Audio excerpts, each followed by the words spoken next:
I'm in the middle of a setback. Like Right. life is not what I want it to be. It's not what I envisioned it to be. Maybe I'm 45 years old. The career wasn't what I thought it was going to be.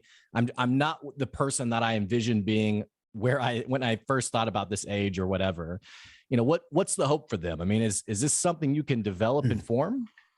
Yeah, absolutely. So first of all, I think I noticed at a young age, and people can relate to this. Think about this for a second, that no matter where I was, I always wanted to play a bigger game than I was currently playing. Like I just knew that I'm built for something different. Like this is not where I'm supposed to be stuck. Never want to be stuck. So whether it was like in a household or if it was a business that I was in or anything, I always thought to myself, okay, this is not a forever place. This is not permanent.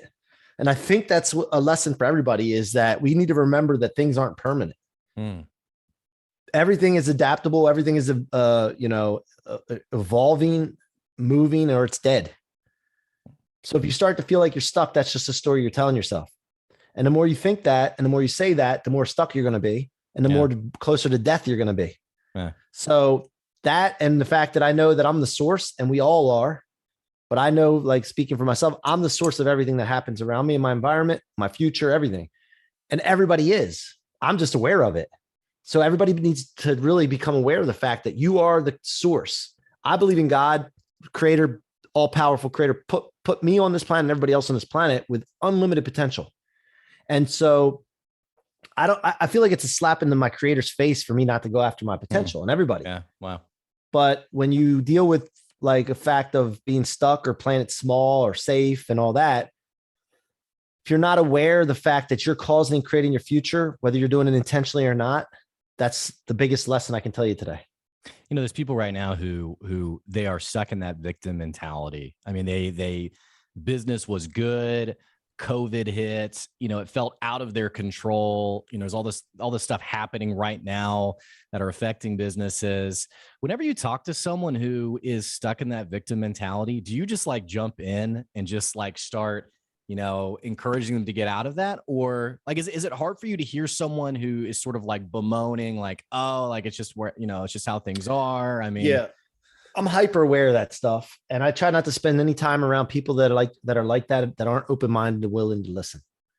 That they're not going to come to me and I'm going to figure that part out for them. They're going to have to figure that out on their own, books or do something, because I might say it once.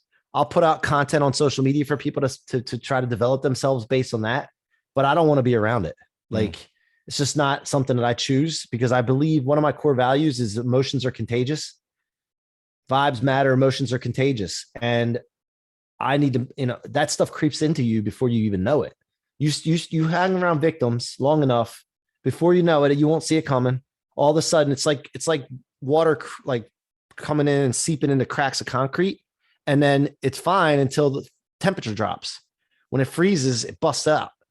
That's the same kind of thing with vibes and emotions. Like I don't want to be around that stuff, so I'm very conscious, hyper aware of that, because I don't want to wait until I see a result from it. And so, yeah, look, go after content, read books, look at social media for people that have done it that can help you get out of that. But you need to be aware of that situation before you come hang around me. I'm just being honest. Well, and one content area that you're continuing this message is your podcast. You have this awesome podcast, the What Are You Made Of podcast. And for me, it's always fun to talk to a fellow podcaster who's not like, oh yeah, I'm a podcaster. Then you look at their podcast and they have like 2 episodes over the last 6 months. Dude, you're like doing this. This is like a serious thing that you're committing time to, energy to. Your guests look amazing, but you are essentially taking that message online through audio. How did the podcast come about? I think I wanted to share my story, and Grant Cardone is a mentor of mine, now business partner of mine. And I went to the 10X Growth Conference. I saw a guy named Pete Vargas tell the story on stage. And I started going to events because I got this itch that I wanted to be a speaker and I needed to get my message out. Have you ever spoken before?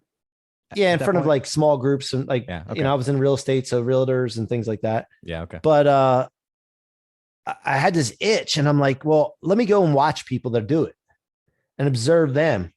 And as I did it, I started picking things out. Like, okay, they're telling a story about themselves and their family. That matters because we're connecting, and I could connect with them, and I made me feel good. And then I saw how people would sell from stage, or they would not sell from stage, but just be more a keynote, and they would get paid to keynote. And I just noticed all these different things. And I'm like, well, shoot, I can do that. Like I'm watching these people and they're great, but I'm like, what's stopping me from doing it? Like I'm wasting time. I got to get on this. So while I was at one of those events, a friend of mine asked me to come on to his podcast. And I'm like, well, I don't even know what a podcast is. Like, I got to have like equipment. I had no idea. Yeah. I literally didn't know it was easy as it is. And so he's like, no, dude, I'll send you a list of things. Just go buy it, and you're going to use it in the future anyway. And I'm like, all right, cool. So I was looking forward to it, man. Like now when I do podcasts, it's like no big deal. Like I could, if somebody called me right now and said, hey, I got a spot, do you have time and I have free, I'll just jump on, like I can roll. But when I first started out, I don't know if you remember when you did it, it's like a pretty big deal. Like, oh man, I don't want to mess up. I hope I don't mess up. What do people think? Yeah. And so I went through all that. And this is, by the way, this is only in early 2019, mid 2019.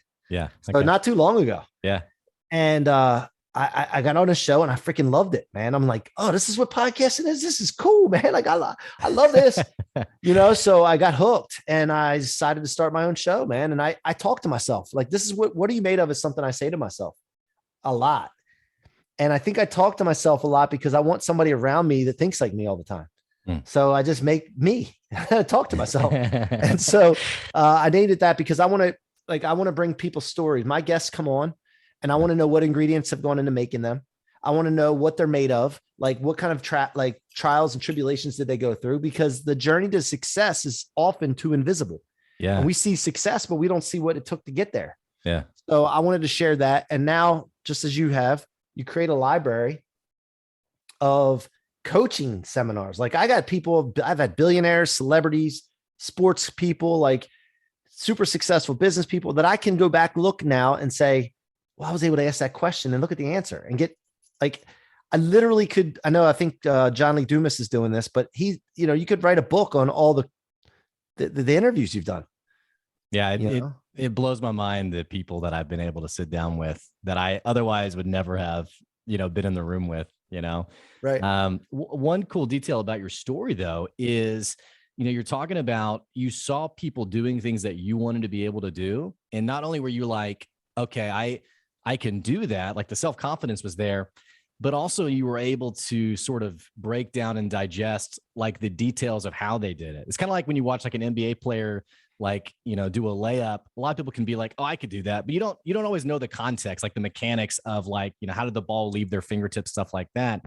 It sounds like for you, like you're specially gifted in the sense of like, you're watching the talk happen and you're not just thinking, oh, I can get up and do a talk. You're noticing the details of, okay, how did they say that? Okay, how did that pair with later on in their story?